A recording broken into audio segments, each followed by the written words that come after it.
And welcome, everybody, and good morning to Mr. John King, our show producer. Good morning, Peter. All right, we have a special guest already on the phone getting things started, and you always go after the big fish. We appreciate that. We've got a gentleman on the phone right now who's has a very responsible position. That's right. He's the CEO of Northwestern Energy, a company that affects almost everybody in Missoula, I think, and a lot of people in Montana.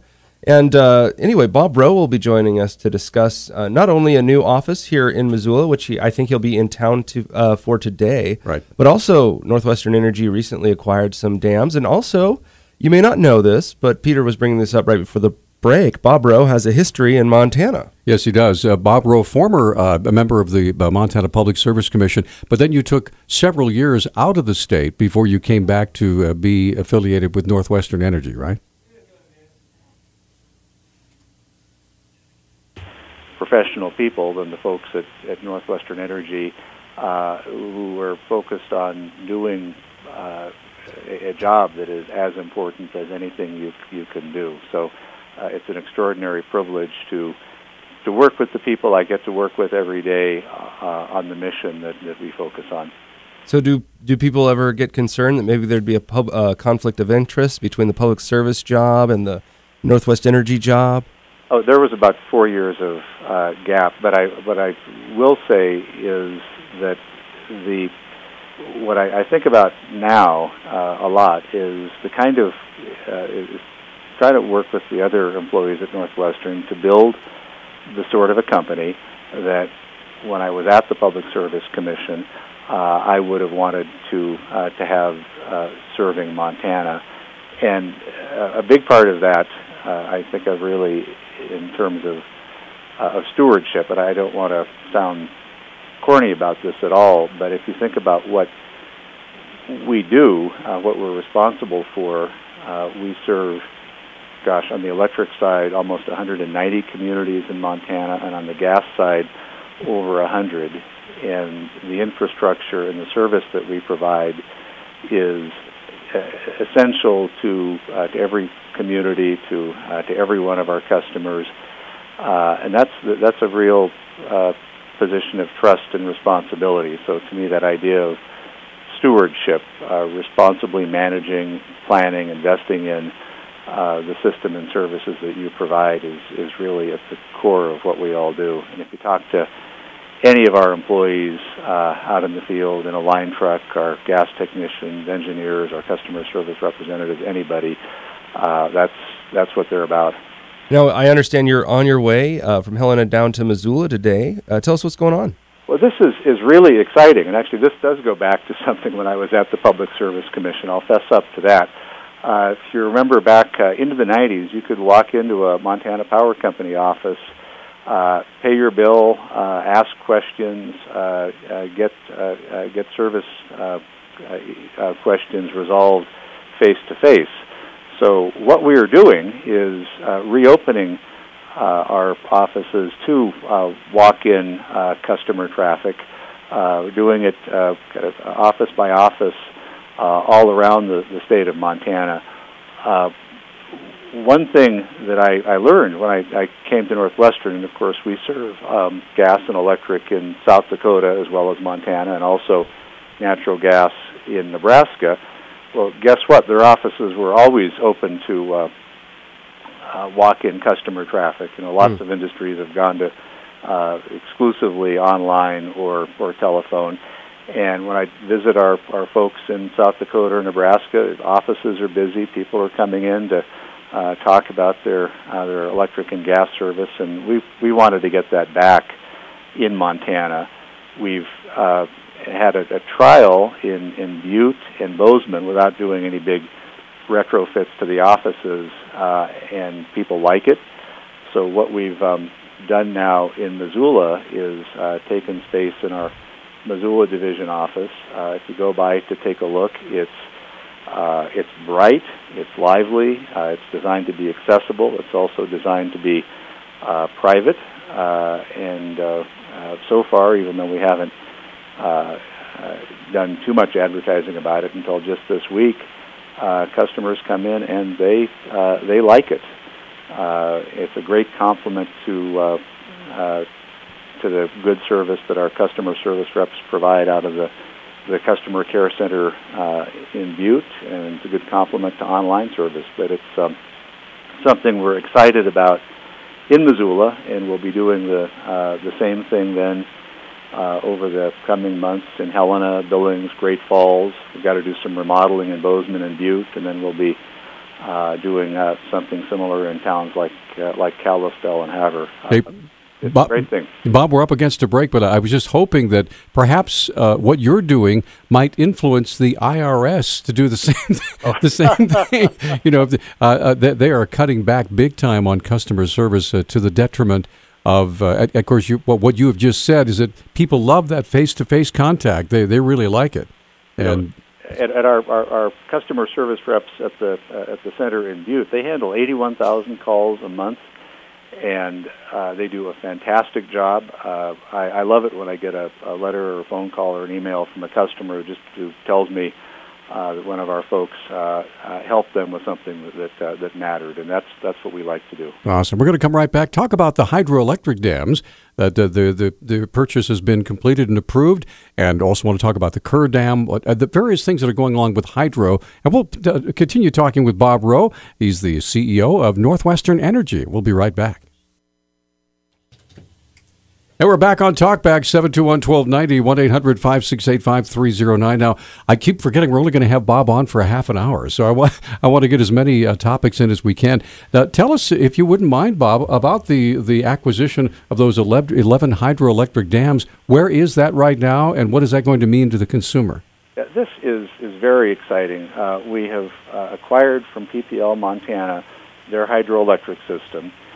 These are facilities that are distributed all across our Montana operations. We have been bringing over the employees, bringing over the system. A neat thing is that in that wicked cold snap in December, we were getting about 50% of the energy to serve our customers from those hydro facilities. A couple of important things there. First, we were the only possible purchaser for those facilities who would have been a regulated utility in Montana. And I have to think we're about the only entity, public, private, whatever, in Montana that would have been in a position strong enough to make that acquisition.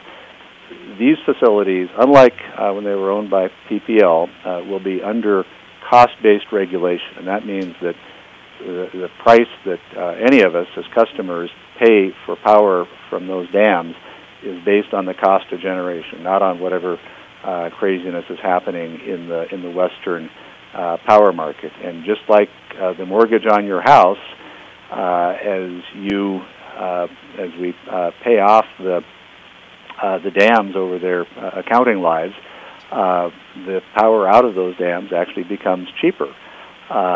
And obviously, just like with the house, you'll invest in a new roof, and we'll invest in maintenance, and we'll look for opportunities to get as much energy out of them as we can. But they're a great resource. They're very reliable. They're distributed across our system, and they're dedicated to serve our Montana customers. Now, this may surprise you. I've never bought a dam before. How long does it take to pay off the dam? When will we be able to see some of those benefits? Well, actually, you start seeing the benefits, first of all, whenever there's a spike in prices, and that's when, if you're an unregulated power generator, you make all your money when there's a spike. And when there's a spike in the market for the power that we take from the dams, as opposed to what we're buying on the market, you don't necessarily care much about that spike. But very gradually, over 50-year accounting life, those dams become less and less expensive. And you see that actually with all utility assets under the cost of service model. When we are building a new transmission line, when we're rebuilding gas service, the model is those assets are paid for because they're capital intensive over a very long time, and that smooths out the cost to customers. So they are up and running. The electricity that's generated there goes directly to serve our Montana customers, and that's it. one of the interesting things is all the talk about the EPA carbon rules, good, bad, or indifferent. But most people would agree that there is, and they love it or hate it again, that there is probably federal carbon regulation of some kind coming. And just as a result of bringing those dams into our portfolio of electric resources, the carbon intensity, to use that phrase, of our Montana electric supply drops 41%. And again, whatever you feel about climate change or the EPA, that takes a big piece of risk out of our electric portfolio in Montana, and that's a good thing. I hope everyone would agree on. The other interesting thing about, and again, deregulation, most people would agree, I think almost everybody would agree, was a disaster in Montana. What we've been able to do now since 2008 is put together some really diverse resources. We are over, in our electric supply in Montana, over 50% water and wind. That's a great place to be, but our partial ownership out at Colstrip Unit 4 is a tremendous thing because that's got about 90% availability on those critical days, whether it's the hottest day of the summer or the coldest day of the winter. And wind, for example, just does not have that kind of availability. So we've got this diverse set of resources that does a very nice job meeting our Montana customers' needs. I wanted to throw the phone lines open. If you have a question or a comment, give us a call, 721-1290. I also wanted to have you kind of explain the Kerr Dam situation. A lot of people are wondering, who actually owns the dam? Well, especially with the Flathead Water Compact being considered by the legislature. Yeah, very quickly, sort of 30 seconds on that, the Confederated Salish and Kootenai tribes participated in relicensing of Kerr Dam way back in the 1980s, and that's a federal license. And as part of that, they won the right to acquire ownership of Kerr. So we are operating that this year until next fall, and then pursuant to that license agreement, the Confederated Tribes will take over ownership. And PPL, in selling the dams, basically said, if we're selling, we want out of everything. This asset is going to the Confederated Tribes, but you're taking it for the year to 14 months until that occurs. What the Montana Public Service Commission did was say, fine, but you, Northwestern Energy, take any risk associated with that dam for that year. So the Commission did a good job of stepping up and making sure that that customers were protected from whatever might occur at Kerr. You know, one more word actually about what the Public Service Commission did. They recognized and decided after a year-long process that this transaction was in the public interest, was the right thing for customers. But they also did a good job kind of balancing all of the interests. And just as an example of that, and it's good that we were in a position to be able to do this financially, we spent over $50 million of shareholder money that will never be recovered from our customers just to get this transaction to the point where it could close and we could take over operation. Again, we were financially strong enough to be able to do that. It's a very good long-term decision, certainly for the company, but very much for our customers. Okay, Bob, we're up against a break. We have a call from Larry. He has a question for you. We're going to come right back after this time out. Bob Rowe joining us, CEO of Northwestern Energy, with us for about another 8 minutes. We'll be right back.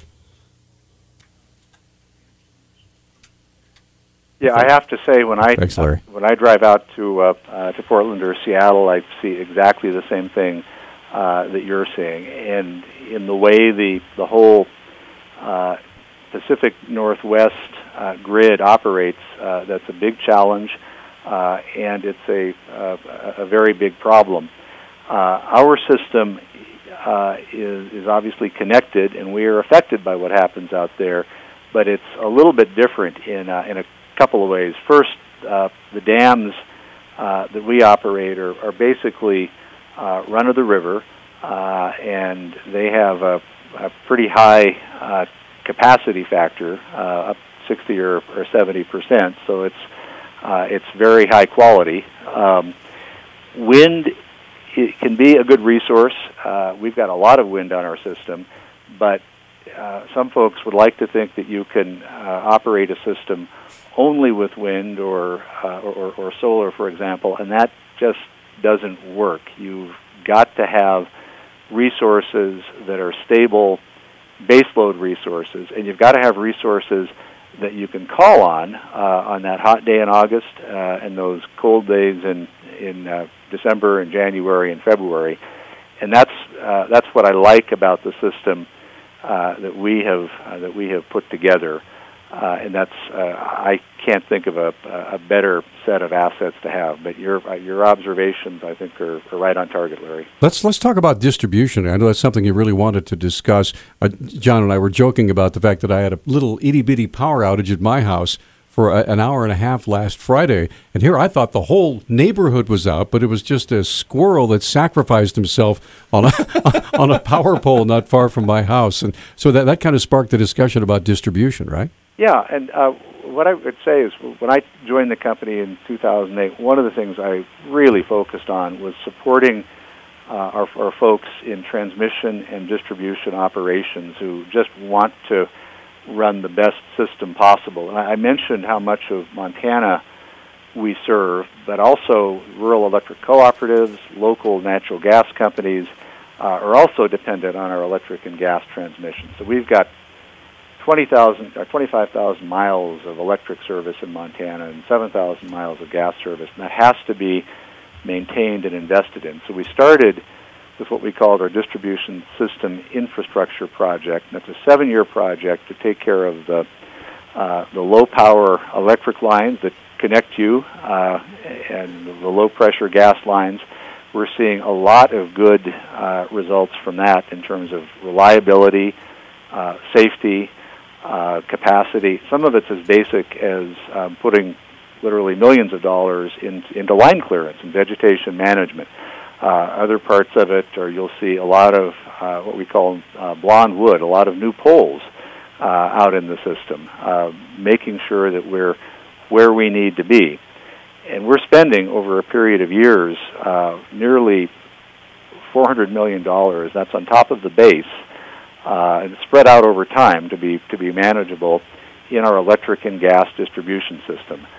We're trying to now take the same approach, and we have been, but with much more of an end-to-end focus on our electric and gas transmission system. And those are the high-voltage lines, the high-pressure gas pipelines that are really the arteries for the state of Montana. We're taking a long-term approach to that, paying attention to every element of the system, and there really is nothing more important than we can do. So as excited as we are about bringing the hydroelectric facilities into our system, we're really taking an end-to-end approach: transmission, distribution, supply, trying to make the customer experience just as good as it possibly can be. All those things roll up to being the kind of utility we want to be for our customers. Hey, Bob, there's been some talk in recent years of a transmission grid upgrade from the federal government. I was wondering what Northwestern Energy's position was on that. Yeah, transmission is a complicated subject. We are doing a lot of work on, again, upgrading our own transmission system. We participate in all of the regional efforts. What you're going to see actually over the years, you're starting to see it now on the transmission system, is very sophisticated electronic controls that provide more stability on the system and a lot more visibility to the operators when things happen. So on the transmission system, that's a great example of where we are participating in a regional effort. Now back to your squirrel problem. one of the things we are really excited about, ideally, any customer is going to be served from two directions. So if the squirrel causes you problems on one side, you can cut service over and get it from another direction. Now that happens essentially manually. We've been experimenting with automation, so you can, again, move the kind of the big pieces of hardware and software from the transmission system down to a much smaller size and deploy it in the distribution system in places like Montana. We've had good luck doing that as part of a pilot program in Helena. That's something that we think is going to, as we're able to do that in more places, that's going to improve reliability. Okay. Let's try to get one more quick question in from Paul before we have to let you go. Paul, real quickly, what's your question? And basically, you've got on your bill, you've got the service charge, and that's kind of the cost of billing and meter reading. And then you've got that delivery charge, and then the electricity charge, or gas charge, and that goes up and down depending on how much you use. That network that I described to you, we're pushing in Montana. We're not too far off of $3 billion of assets. That great big network that serves all of us. The problem, in my opinion, and others would disagree, the problem in the way we are all billed for service is you're recovering the cost of all those fixed price assets, the transmission system, the distribution system, substations, through too much through the variable charge. And if, in other industries, telecommunications is a good example, you tend to recover more of your fixed costs, and they're expensive, that big network, through fixed prices. And we don't do that. Should do it, in my opinion, or move more in that direction, certainly, in the electric and gas area. So when your bill goes up because it's cold or it's hot, you're paying more, but you're paying more to actually help cover the costs of the basic infrastructure. One more footnote on the Montana bill that I think is important for folks to be aware of. Our electric average bills in Montana, you do a kind of a standard size, are about 18% lower than the national average. That's a good thing when you think about how dispersed that network is. So that's a good thing, but you need to be aware that as part of that, about 10% of your electric bill is going to be centrally assessed property taxes, and about 14% of your gas bill. And that's a lot higher, certainly, than the other states that we serve. And that's just, we don't have a sales tax, and our tax structure is different. Okay. But when you look at your bill, that's a big part of what you're paying. Do you have time to take one more quick call? Sure. All right. Dave, go ahead. You're on with Bob Rowe. Go ahead. Okay. Thanks, Dave. Actually, that question, Dave, you're raising sort of a broad area that we spend a lot of time on and isn't very visible. And I would back it up just from the electromagnetic pulse and say that we have an obligation, especially on our transmission system, in terms of the physical security of the system and in terms of cyber security. We are audited on a regular basis under national reliability standards. What I've done is pull together a group of folks from within the company to assess all the risks and plan for them as best we can. And I have to say that, again, part of that is the electromagnetic concern. I'll be honest and say we are not as far along, and the industry is not as far along as we should be. I think we're making a lot of progress on cyber vulnerability and a lot of progress on physical. On the physical side, actually, in a lot of ways, that just goes right back to the conversation we were just having about investing in and maintaining the health of the overall network. But that invisible focus on physical and cyber security and those kinds of external threats is it's a growing area certainly at Northwestern, at other companies as well, and we have to put a lot of resources on it. So thank you for raising again that. You bet. Subject. And you know what? I know we've taken you about 5 minutes past the time that you had committed to us. We appreciate it. I hope we have a safe trip from Helena over to Missoula, and we look forward to seeing you and talking with you again, Bob. Thank you. I will hang up and listen to your next guest. All right. Thanks so much. All right. That's Bob Rowe, and we're going to take a little break. Scheduled is Bob Hermes with KPAX Television. Recently concluded a little bit of a difficulty there with one of their providers, or the people that they provide a service to through the DirecTV, but they seem to have gotten that resolved, and we'll hopefully talk with Bob about that when we come back from this quick timeout. All right, welcome back to Talkback. 721-1290 is our number. Unfortunately, Bob Hermes couldn't be with us. Evidently, they've got their problem solved. I guess so. You know, they hype it up like it's the apocalypse for a little while, and then they back away. Well, guess what just happened last night? What? Fox News and Dish Network have come to an agreement. They were hammering on each other. Oh, you're greedy. No, you're greedy. No, you're greedy. No, you're greedy. And they both laughed and like, we're all greedy. And then they got it all worked out. Said, well, in the spirit of compromise, So they got back together, and this morning, Red Eye was on about 3 o'clock this morning. So all is well. So there you go. We had one last question from a caller. Yes. On our last topic before we shift to open phones. Right.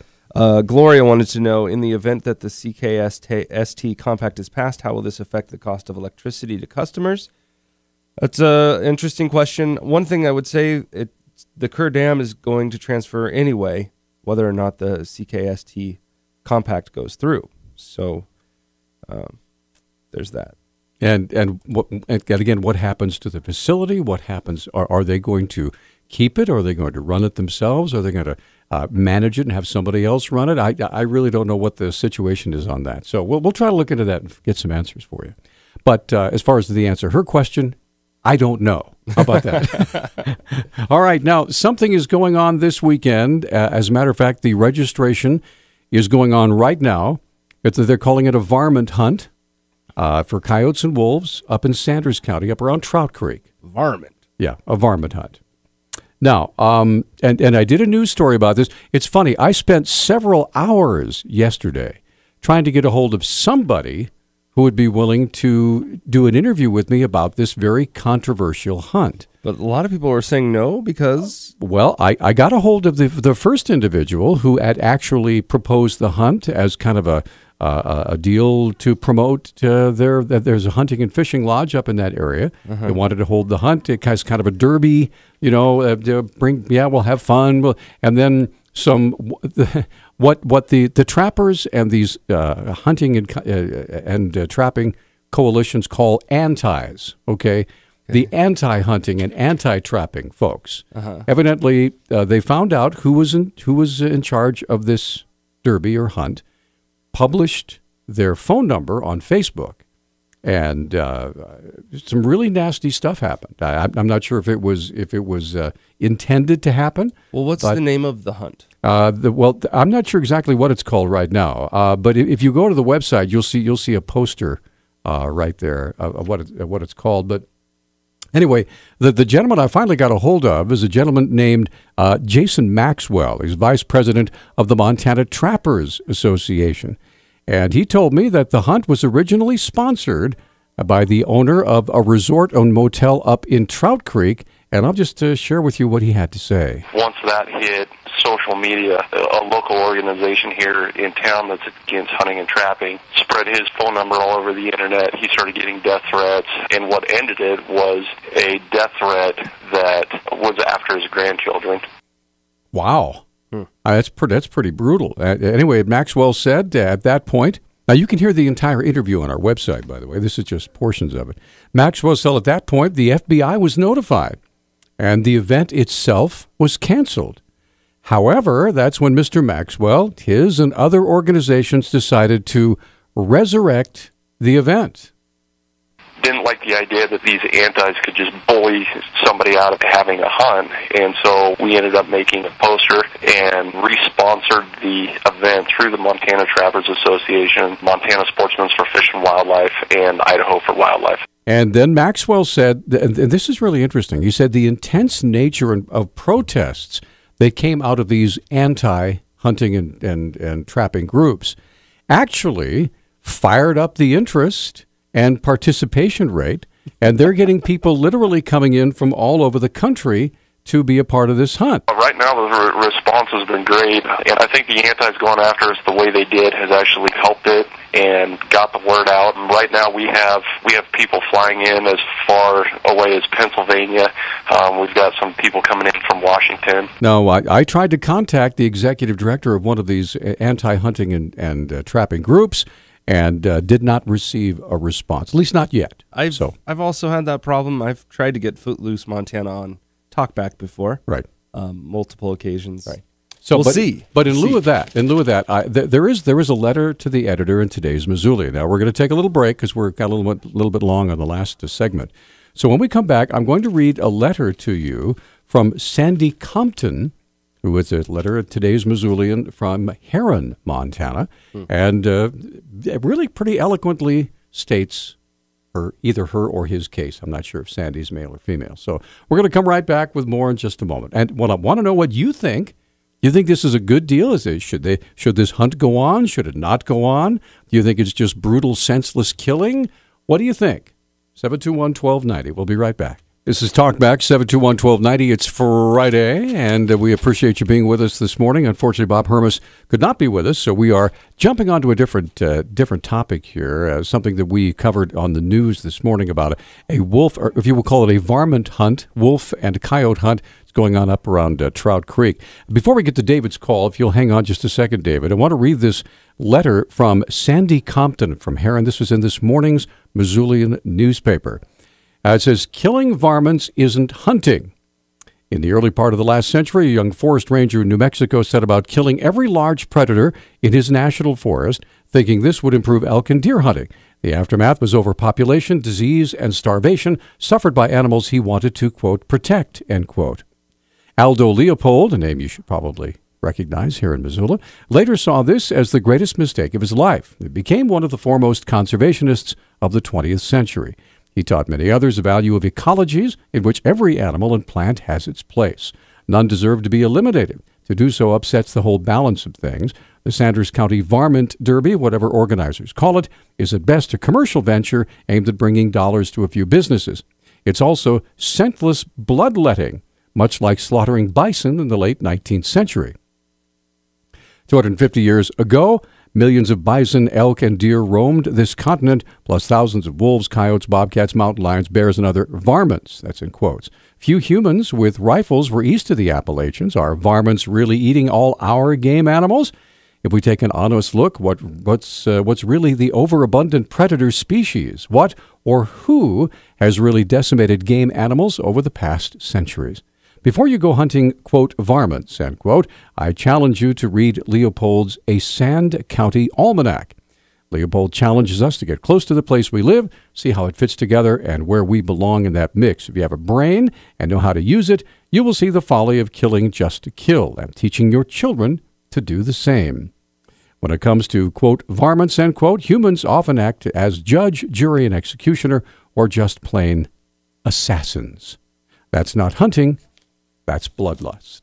Assassins. So, all right. I wonder if this person would have a bug eradicator come to their house if they had a black widow problem. I don't know. Most likely. Let's get David on the line. David, first of all, thank you for your patience and waiting. Go ahead. Hey, good morning, guys. Hey, last few days you've been asking about Montana values. Yeah. And okay. Seeing this community come together to do the quote-unquote varmint hunt, I think that's a Montana value. I think an awful lot of the folks that are against that might be some out-of-state stuff that aren't Montana values. Not that we don't have folks against hunting and stuff, obviously, in Missoula, or you wouldn't have just read the article. But with the pendulum swinging so far, with the wolves being on the endangered species thing for so long, and then all of a sudden wolf hunting's open, the pendulum's swinging back the other way, and it is all about balance. And in nature, as far as I'm concerned, we're humans, we hunt. That's all I got to say. All right, David, thanks. Thanks. Hey, let me ask you, can I ask you a quick question? That would be a no. I was going to ask him if he had the opportunity, would he take part in that hunt? See, the registration is going on today, and the way it's working is if you listen to the interview, you'll hear this. They're having it. It's being held on a private ranch, and they're going to be controlling access to the registration areas because there has been such protests and some virulent protests. They want to limit access to only the folks who want to participate in the hunt. Well, apparently some people have had their lives threatened, and the FBI has been called. This is what I learned in the interview. So take it at face value. Either it is or it isn't. But if you get the FBI involved, then it's a little serious. So, all right, let's get Craig on the line. Good morning, Craig. What's on your mind? Hey, morning, fellas. So, this lady that wrote that, well, it could have been a man. It could have been a man. Sandy is we don't know whether Sandy's a guy or a girl. Well, Sandy, you need a hug. Nonetheless, otherwise, if you disagree with her, you don't have a brain, for one.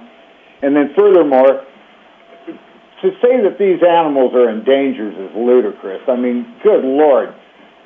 We know how many pups a dog can have, and them wolves aren't any different. And, boy, they sure stacked up in a hurry, and if that's not the way an endangered animal functions, Mm-hmm. How long did it take to bring the grizzly bear back and stuff? And, I love my wildlife and stuff, too, but I don't think that... I always was kind of disappointed they thought those wolves were endangered.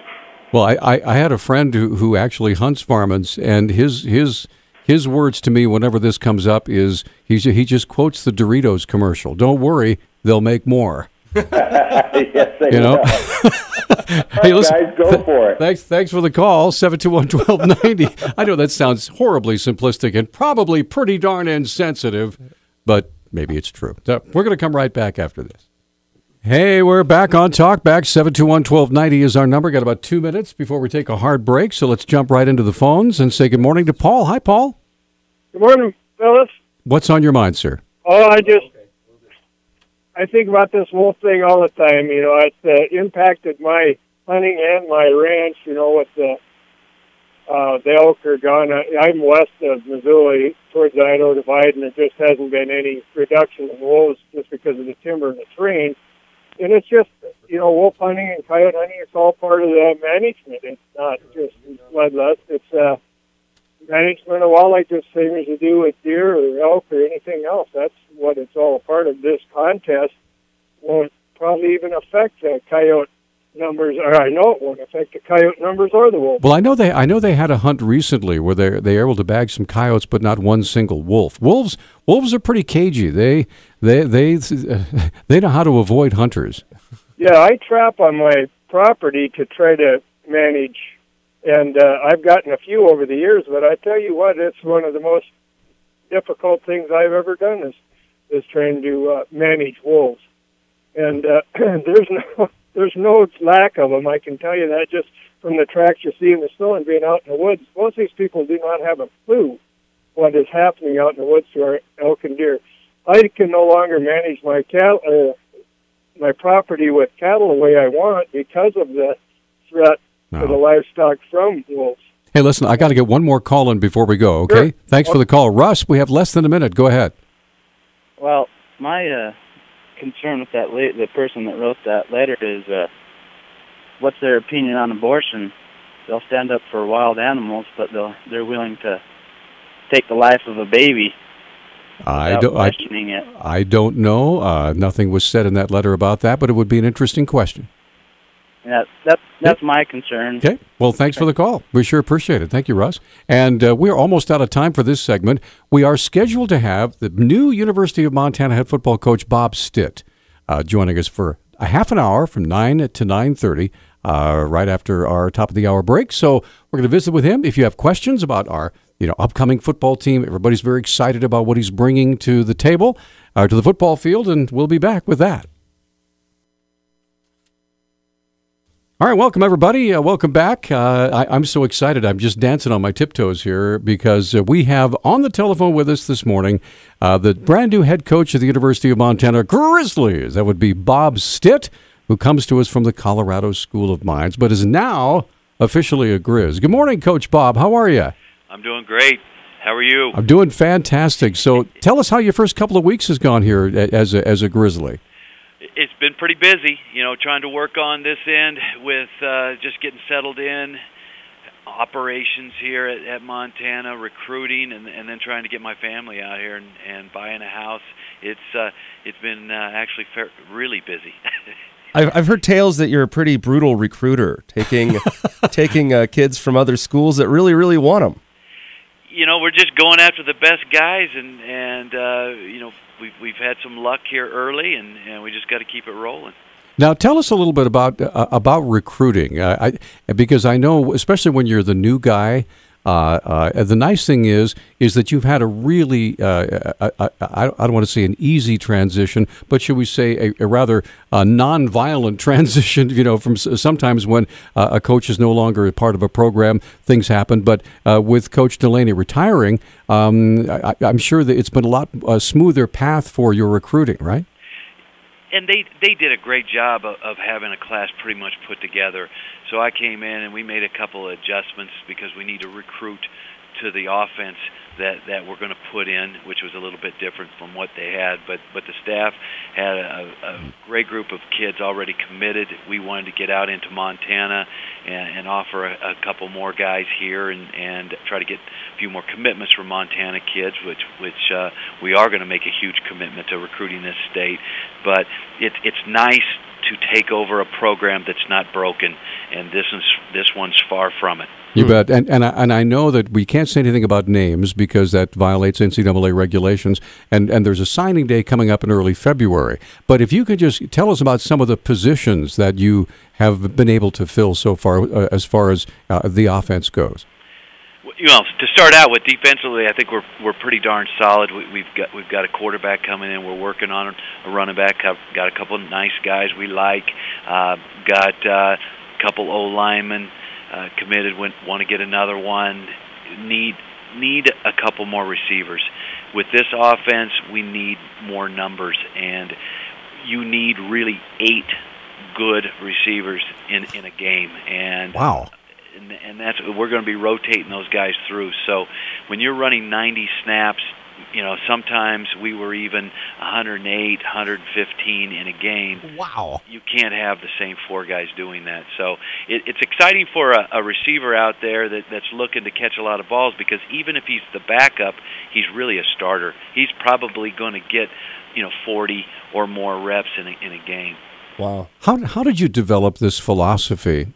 I know you're credited with creating the fly sweep, and for those who don't understand what that, could you just describe what that play is and how you came about developing it? The fly sweep had been run a different way, which was under center, and they would bring a receiver in motion at pretty much full speed.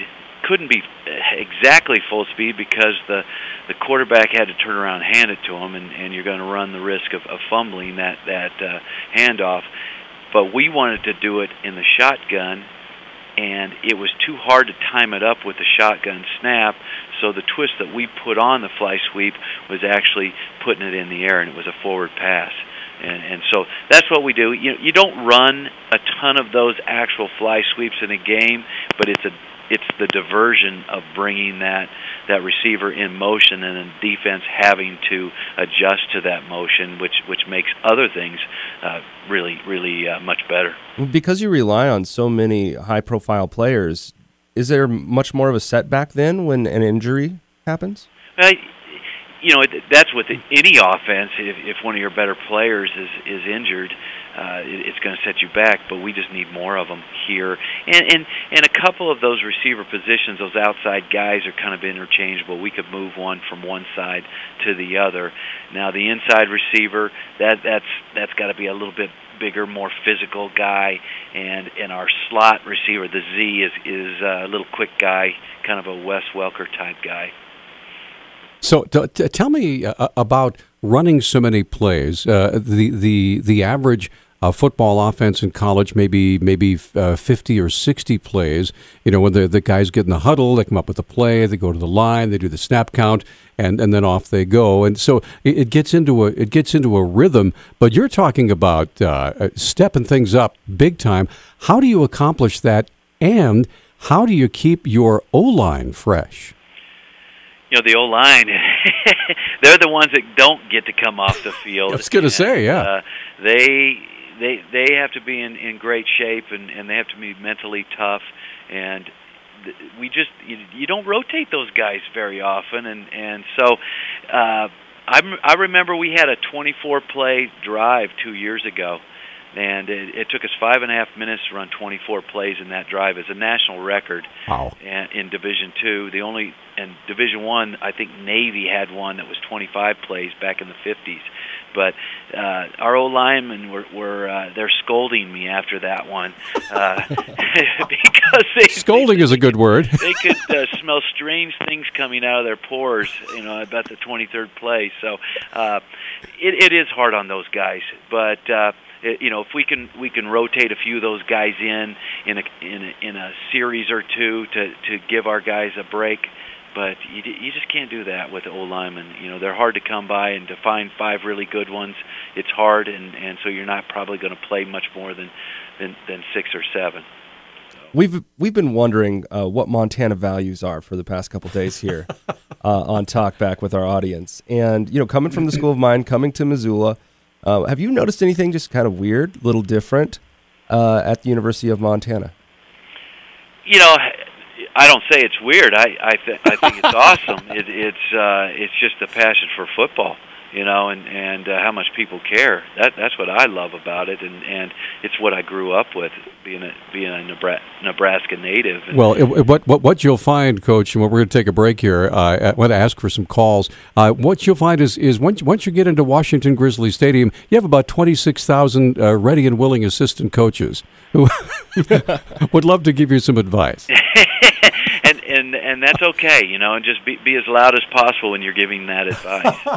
We're going to be right back. If you have a question for the new head football coach, Bob Stitt, give us a call, 721-1290, 1-800-568-5309. He's only going to be with us for a half an hour, so if you have a question, let's get it in right now, and we'll be right back. I thought it only apropos to play the Grizzly fight song in the background here is Coach Bob Stitt joining us, the new head football coach at the University of Montana. Let's talk for a second about your staff. I know that you have already gone out. You brought in some of your own guys from the Colorado School of Mines, but you're also bringing back some very familiar names for University of Montana Grizzly football fans that they will recognize that'll be on the sidelines. Can you go over some of those? Yes, and one of the first guys that I called was Chad Germer, you know, a guy that played here. Everybody knows him and coached here a couple times, and I gave him a call and actually flew out to Las Vegas and had lunch with him, and he was excited about it. His wife was excited about it, and he was one of our first hires to get him back, and it's the most important position on the team is offensive line, and it all starts there, and so we needed to get a solid hire at the offensive line position, and we're excited about Chad, and we also grabbed Mike Ferreter. He was coaching at Idaho State. He's going to work with our inside receivers. And these guys are going to help a ton recruiting in Montana, know the state very, very well. And then I got lucky enough to run into Andrew Sell in recruiting and liked him, liked what I'd heard about him, researching him, and we added him. He's going to help me with the quarterbacks and help recruit in Montana. And just keeping the 3 guys on the staff that had done a great job, 2 of them on defense, Lingy and Ty on the defensive side, and then Justin Green helping us with running backs is going to be huge. And I brought 4 really great guys with me from Mines, and with Jason Seymour going to coach the secondary, and Brian Hendricks is going to help Lingy with the defensive line, coach the D ends, and Nolan Sweat is going to be my right-hand man on offense and coach the outside receivers. And then I brought Matt Nicholson to do our strength program with football. So I'm very excited about it. Once people get to know these guys, they're great people. And that's what I start with when I hire people is guys that you want to be around, and then, oh, by the way, they really can coach some football. Now, I wanted to ask you too. We have an amazing opportunity to start the 2015 football season, in that we have what is affectionately being called the game. It's going to be the only game, the only college football game that's going to be played. The week before the college football season is officially scheduled to start through the NCAA. And not only is it going to be here in Missoula in Washington Grizzly Stadium, but it's also going to be against the 4-time national FCS champion North Dakota State Bison, a team that we did pretty well against over at their place toward the early part of the season.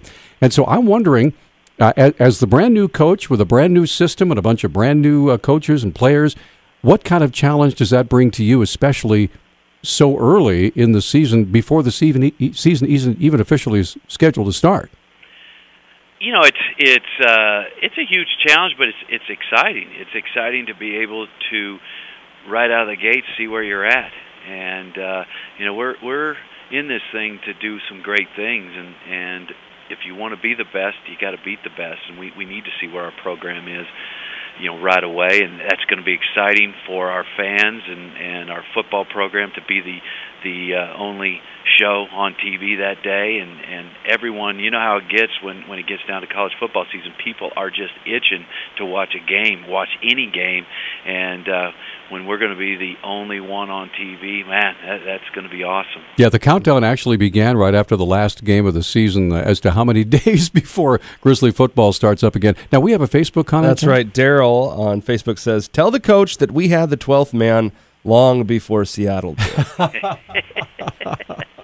And also, I wanted to give an invitation. We've got our phone lines, 2 of them at least, open. Give us a call at 721-1290. That's 721-1290, and we'll give you a chance to talk with Coach yourself, if you would like to talk with the coach. And by the way, one thing I really liked about you from the moment you appeared there at the up in the area where you were being introduced, was you have, if you will, a Joe Glenn-like enthusiasm. The thing I loved about Joe Glenn is he was always up. He was always excited, always about, and when you spoke with him, he had that gift of of treating you as if you were the only person in the room. And I think you kind of have that same gift, Bob. And I know that you have had ties with Coach Glenn, right? Definitely, there's not another Joe Glenn. They broke that mold, and one of the biggest compliments that I could ever get is somebody comparing me to him, and love Joe, worked with him, for him, been great friends with him, named my oldest son after Joe, and we were in the delivery room, and I think my oldest son had been born maybe 5 minutes, and I had him on the phone, and my wife was giving me the dirtiest look in the world because I'm talking to Joe on the phone. But it was really, really awesome, and I couldn't imagine anybody better to name your son after than Joe Glenn. When baby Joe came out, did you make the catch? I didn't fumble. That's good. That's good. Now, what specifically did you learn from Joe that you brought to your other positions and to back here to Montana? Joe is a great manager of people, and I think that when you become a head coach, you have to be able to do that. And there's a lot of things that you have to be good at as head coach, but managing your staff and managing people, there's not a better person that can do that than Joe. And I've watched a lot of head coaches and people I've worked with, and you try to take a little bit from each guy, but there's not a better people person in the world than Joe. Tell you what, we're going to take a break, and when we come back, if you don't mind, and I'm hoping that somebody has already schooled you in this, but we are going to help you learn the Grizzly fight song. It is an unusual song. let's just say the lyrics are not exactly top 40. But if you haven't had a chance to learn it yet, we'll learn it together when we come back. Is that okay? All right. All right, we're going to come right back. Coach Bob Stitt joining us. And if you would like to join in with us and sing the Grizzly fight song, we'll be right back. All right, we're back on Talkback. 721-1290 is our number, 1-800-568-5309. The brand new head football coach, University of Montana, Bob Stitt, is with us. And Bob, I thought it might be kind of fun because we do have a tradition at the University of Montana, at Washington Grizzly, and really anywhere the Grizzlies play. Every time we win, which is a lot, the players go over to where the parents are sitting, and they serenade them by singing the Grizzly fight song. And never has music sounded so sweet as when we do this. So we'll go ahead and recite a line, and you can recite it after us, okay? All right, here we go. Oh, well, it's up with Montana boys. Up with Montana boys. Down with the foe. Down with the foe. Good old Grizzlies. Good old Grizzlies. Out for a victory. Out for a victory. We'll shoot our backs. We'll shoot our back. Around the foeman's line. Around the foeman's line. Hot times are coming now, oh brother mine. Hot times are coming now, oh brother mine. So it's up with Montana boys. So it's up with Montana boys. Down with the foe. Down with the foe. Good old Grizzlies triumph today. Good old Grizzlies triumph today. And the squeal of the pig. And the squeal of the pig. Will float in the air. Will float on the air. From the tummy of the grizzly bear. From the tummy of the grizzly bear. So now let's just go ahead and I will sing the fight song, and here we go. Oh well, it's up with Montana boys, down with the foe. Good old Grizzlies up for a victory. Shoo the back around the foeman's line. Hot times are coming now, oh brother mine. Hey, up with Montana boys, down with the foe. Good old Grizzlies triumph today, and the squeal of the pig is heard on the air from the tummy of the grizzly bear. So there you go. That's nice. So, little background. The song was apparently written by a law student, Dick Howell, back in 1910. Or he wrote them in 1914. To commemorate the rivalry between University of Montana and the Montana MSU Bobcats. Yes. So anyway, I would love to know if Hal had a drink or two before penning some of those lines. I'm sure the lyrics were apropos for the day. But anyway, hey, Coach, we have taken up a half an hour of your very valuable time, and we really appreciate it. And I want to wish you the best of luck, and be safe on the recruiting trail. And we look forward to the start of spring drills, and then getting after those bison in late August. Well, I'm looking forward to it, too, and I really appreciate you guys having me on. You bet. And let's keep working on that fight song. Yeah, I'm going to work on it tonight. All right. Bob, thanks so much. Thank you. All right, you take care. That's Coach Bob Stitt. I wonder how many fight songs actually have the word tummy in them. I can't imagine. Or squeal of the pig. Well, it is a pigskin, you know. I guess so. So anyway, we're going to take a little break. 721. And by the way, he's a very good sport for doing that with us. 721-1290 is our number, 1-800-568-5309. And we're coming right back. And we have all sorts of things to talk about in the final half hour of the show, if you'll keep it right here. Just when you thought winter was over, bam, it hits us like this with the coldest temps of the year. Well, now is the time to let Aspen Sound heat you and your ride up with a remote start system. Our most 721-1290. That's our number. We'd love to have you give us a call this morning on Talkback. Yeah. All right. Okay. Whew, I just get so excited. So I started thinking about Grizzly football, and I'm on my toes. I'm dancing. All right. So it's true. He was floating. That's John King over there. As a matter of fact, my excitement was floating from the tummy of the grizzly bear. From the tummy of the grizzly bear. All right. So again, our thanks to Coach Bob Stitt for being such a good sport and being with us this morning. So. Well, speaking of tummies, yes. One of the things that we didn't cover on Talkback, even though I knew about it a couple days ago. Yeah. A topic. Well, I didn't want to bring it up, frankly. I just thought it was kind of abusive. Or it could have tended that way. Right. But this morning, it's on the cover of the Missoulian. Front page of the Missoulian, yeah. So everyone's talking about it. So I figure we might as well it's talk back after all. So anyway, the city council has approved, and the mayor has approved a new addition to the city employee health plan, and that health plan will now cover bariatric surgery. But now keep in mind that the city has already approved. I think they have approved help with transgender surgery. Wasn't that something that was? That was something they were considering. I'm not sure if it was. So that hasn't been completed yet. I'm not sure. Okay, I don't know. All I know is it's been discussed. It has been discussed. If that is a possibility, then certainly this would be also. So certainly more likely to be used. Yes, this is true.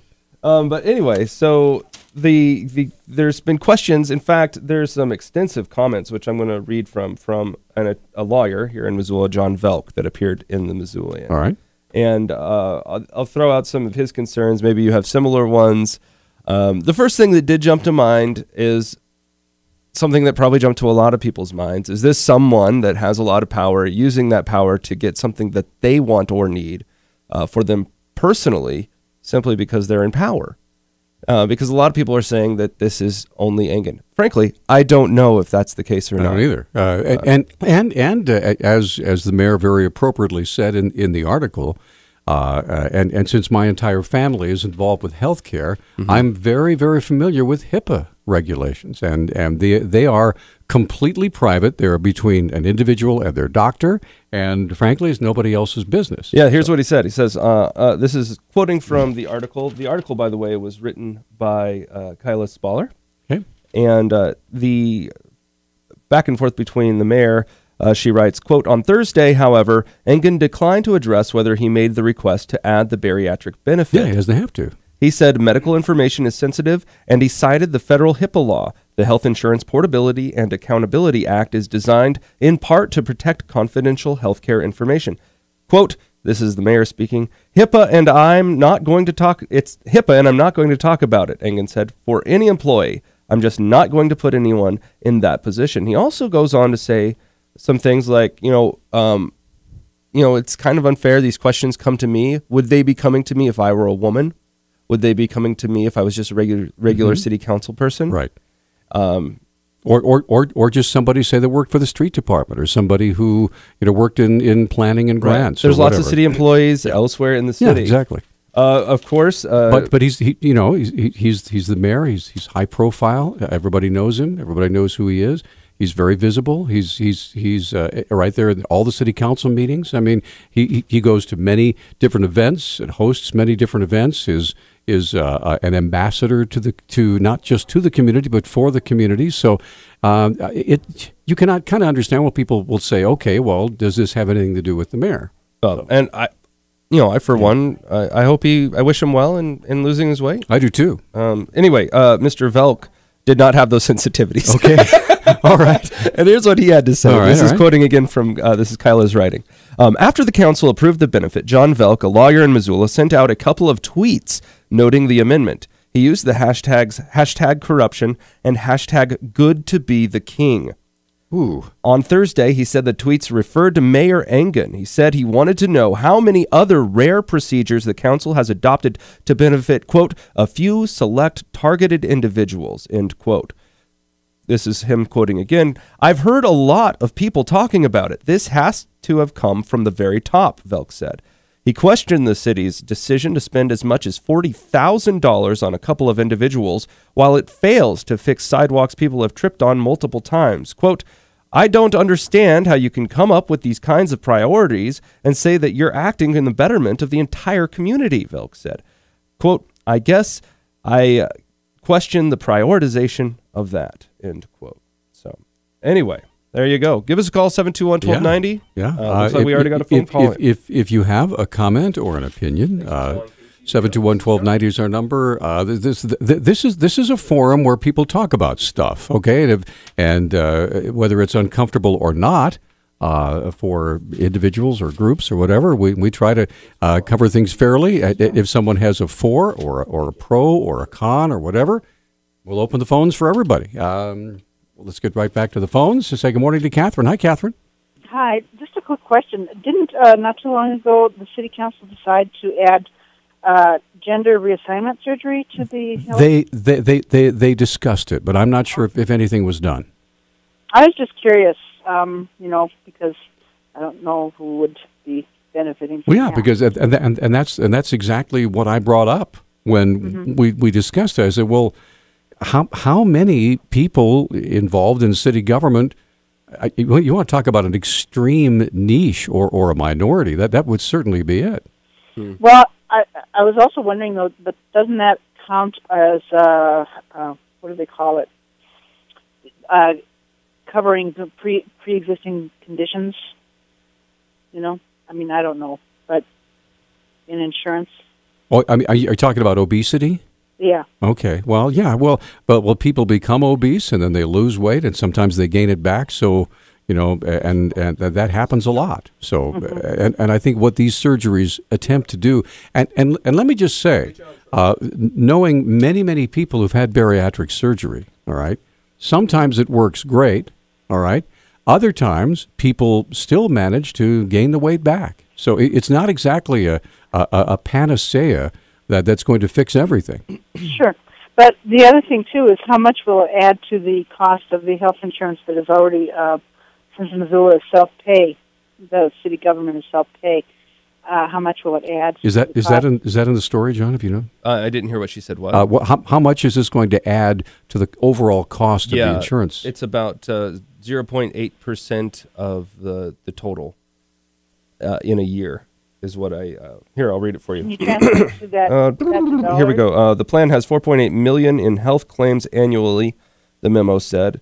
It said one bariatric surgery at $40,000 represents 0.8% of the annual claims, and it noted the plan pays 70% or 50% of the cost of the procedure, depending on the provider. Quote: "This could result in an increase in the short term," the referral said.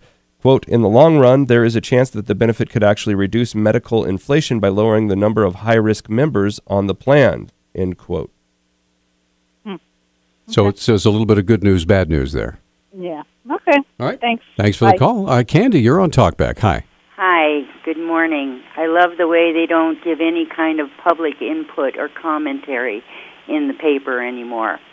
I was there. I heard it. And I think that it's atrocious. No, Candy, may I interrupt real quick? May I ask you a question, because you were there?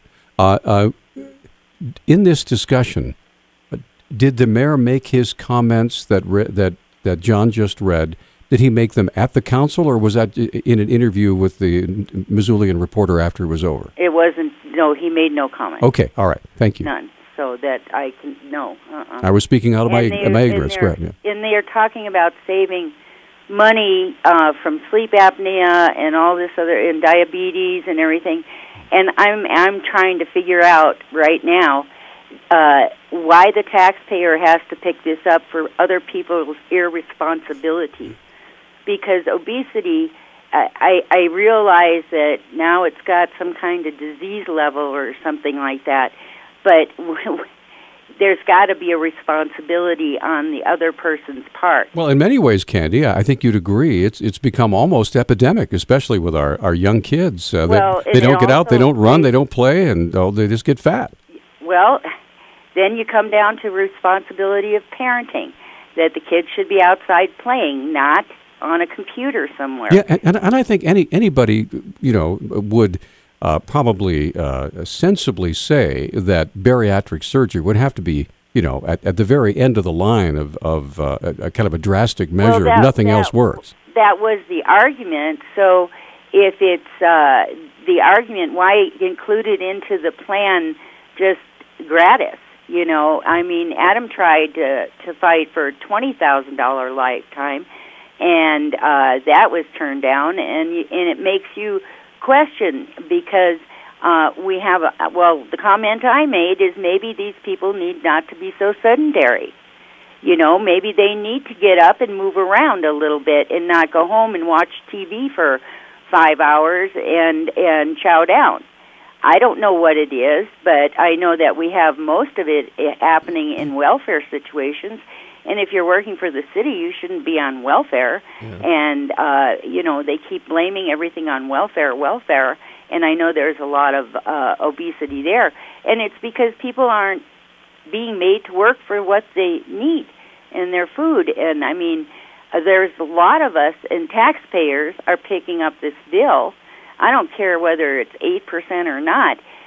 They're not bringing it to the taxpayer to say, do you want to do this? They're not bringing transgender issues to the taxpayer and saying, do you want to do this? I think there should be a lot more involvement with the taxpayer. But then how do you get the taxpayer to go in and sit down at city council and stay there for half an hour and make a public comment or whatever you want to do, you know, weigh in on the issues? And it's on media. It's on the Facebook or whatever media. I mean, that's just like ridiculous. Like that's like burying everything in a hole. Yeah, you know what, Candy? We're up against a break. We thank you for your call. Okay. Okay, Ed, we're going to get you on in a moment, and we have two lines open, 721-1290. What do you think? I mean, is there somebody out there that thinks, hey, this is a great idea, and maybe it might help people get healthy, and if they have the bariatric surgery and they're able to lose the weight, and perhaps it would reduce them calling upon the healthcare system for other things that the obesity might have, you know, made worse. Well, it certainly could. I mean, as they bring out in the article, sleep apnea, diabetes. Diabetes is so expensive to treat. Yeah. We're going to come right back. Ed, we'll get you on in a moment. We have two lines open, 721-1290. This is Talk Back, and it's Friday. I got about 15 minutes left in the old radio program, so let's go right back to the phones and say good morning to Ed. Good morning, sir. Hello. First time I've ever called you, Peter. Well, I'm so glad you did. What's on your mind? As a side note here, if they're going to be running that many plays, you know, on the Grizzly football games, you need a raise. You're going to be saying first down. Well, so you want to know an interesting deal, and this is really, I'm glad you brought that up. If you've ever been to a Grizzly football game, I'm the PA guy, and part of my job is to read the little snippets of ads in between plays. And the NCAA regulations state that the public address announcer and the music and the marching band all have to finish everything they do the moment the huddle breaks. Okay? Well, if nobody's huddling, then there won't be very many announcements. And not only that, but some of these plays go so quickly, we may not have time to do a big first down Montana thing, because that takes like 10 seconds. So we'll have to wait and see. I mean, I'll be happy to forego it if we keep winning ball games and scoring 100 points. I mean, that'd be great. Okay, about the obesity thing. Yes, sir, go ahead. It seems to me that if Mayor Ingen has a surgery or not, that's private. It is, absolutely, yeah. He's not going to be able to hide the fact. If you'd be able to look at him probably and know if he had it or not. But as mayor, if he is pushing for something from the city council, then it seems to me we ought to know that. That's beside the fact. Whether he has it or not is beside the fact, but we should know if he's requested this for other people. Also, an individual who works for the city, and I think the councilors are included, pay about $22. An individual pays $22 a month for their health care. Wow. In fact, I think it's $21.50 a month. Now, check that to make sure I'm right. I looked it up one time, and I think Councilor Haynes once complained about that. Seems like a Cadillac plan to me, and I wonder if they're going to get the Cadillac tax on it. In my opinion, I think that municipal governments may be exempt. I think municipal governments may be exempt from that. I'm not sure, but it could be. Yep. Okay, that's all. I'm guessing. Thanks for the call, Ed. Appreciate that. 721-1290. Go ahead. Matt adds, if expansion of healthcare is going to be the primary mover behind policy, the republic is lost. The government can then dictate your every behavior because it'll add to the cost of healthcare. So. All right. Well, there you go. I've got some other things that I wanted to bring up. All right. Okay, so the State of Union's coming up here not too far. Right. And President Obama's been trouting out some of the things that he wants to talk about. We already spoke the other day about how Community he wants colleges, free right. community college. Right. And he's also wanting to tear down some laws, some state laws, in order to set up community broadband in various communities across the country. All right. I have in the log here a speech the president gave the day before yesterday, or maybe it was the day before yesterday on this topic. Okay, so here we go. Here's President Obama on it's community broadband? Community broadband. Here we go. Folks around the nation want these broadband networks. They're good for business, they're good for communities, they're good for schools, and they're good for the marketplace because they promote efficiency and competition. Here in Cedar Falls, you don't want the highest speed package. You can still choose between the Cedar Falls utilities or options like Mediacom or CenturyLink. It's not like you don't have choices.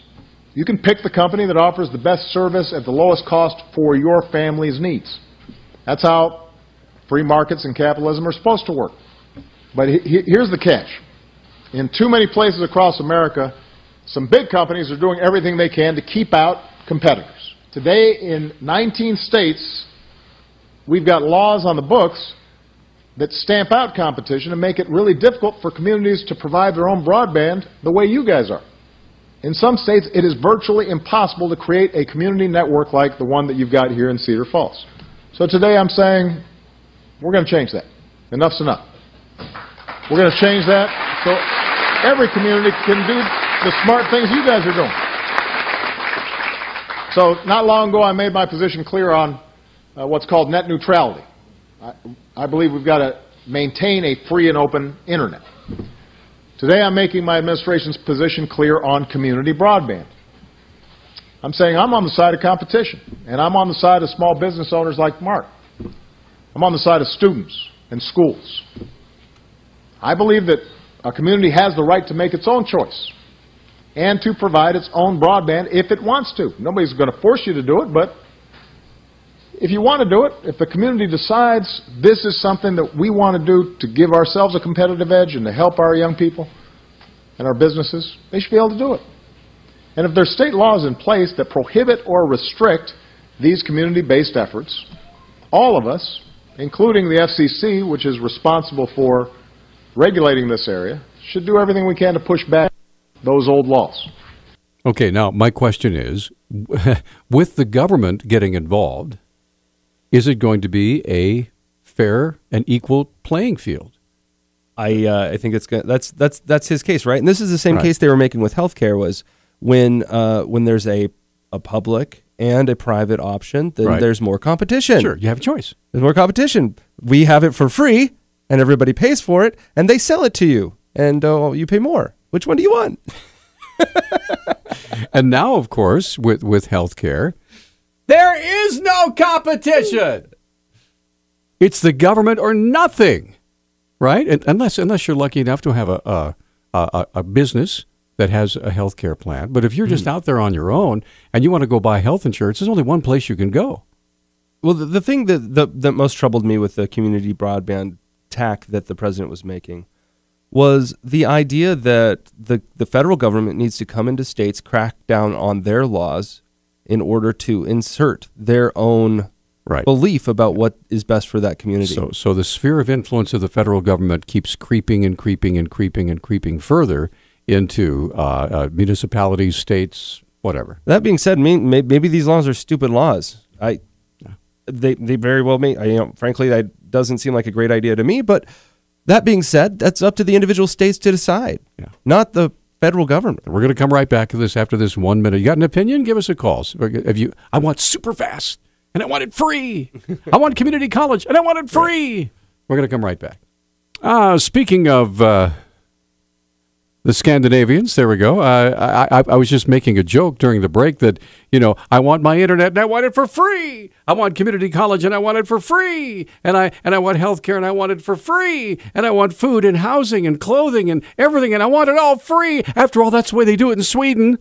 So why can't we be like Sweden? Well, my answer is that Sweden, a much smaller country than the United States. When Sweden sets about to do something, when they want to deliver a service or a good, when they want to use the public money to invest in that way, it's a lot different than when the United States wants to do it. The difference can be seen if you think about the difference between a rural area and an urban area. You know, how difficult is it to map a bus route out that's efficient for a rural area, right, compared to an urban area? It's much more difficult in a rural area. It's much more easy in an urban area. That applies to all kinds of services. If you have a rural, a disparate populace like we have in the United States, it's going to be much more difficult to set up a system for hospitals. It's going to be much more difficult to set up a system for broadband. It's going to be much more difficult to set up all kinds of different systems, and it's not as difficult in smaller countries with a tighter, more dense population. So, there you go. 721-1290 is our number, 1-800-568-5309. I've got about 5 minutes left in the program.